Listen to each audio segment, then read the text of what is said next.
ببینید ضد هوایی داره همجا پشت سر هم داره کار میکنه، همچنان داره هی میزنه ولی هیچ نتیجه نمیگیره. من نمیدونم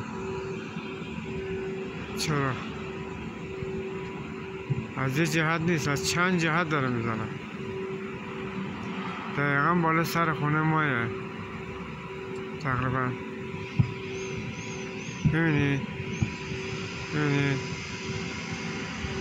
همه جا داره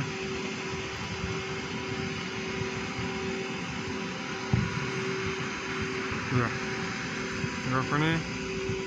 اینا فکر کنم از رو بیت رهبری یا از پارک شهر داره شلیک میشه. اینا ضد هوایی اون بره. این الان صدای هواپیماست. ببینید صدای هواپیما رو من قشنگ میشنوم ولی خودش دیده نمیشه. اینا یه جرقه میزنه. این فکر کنم چیز باشه، همون هواپیما باشه که نمیتونه سر شب تا حالا اینو دارن میزنه، نتونسته اینو بندازه زمین.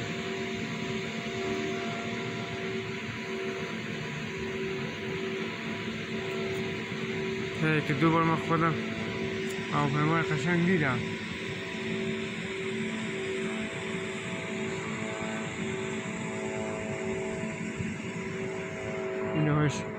اینهاش نگاه کنید.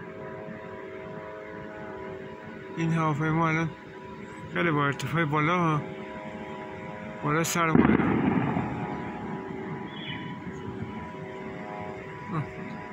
خیلی ارتفاع بالاییه. تو ارتفاع بالا داره پرواز میکنه. باز کجا رو زد؟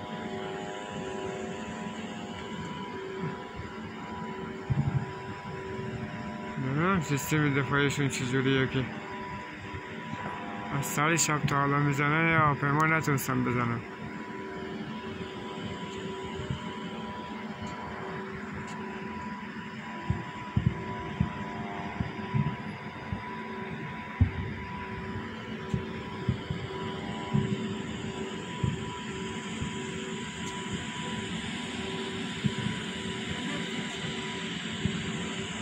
چی میکنی؟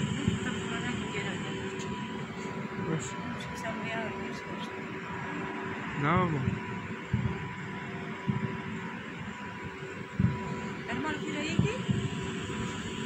بکر قبول نکرد. فردا باید رمز بخون.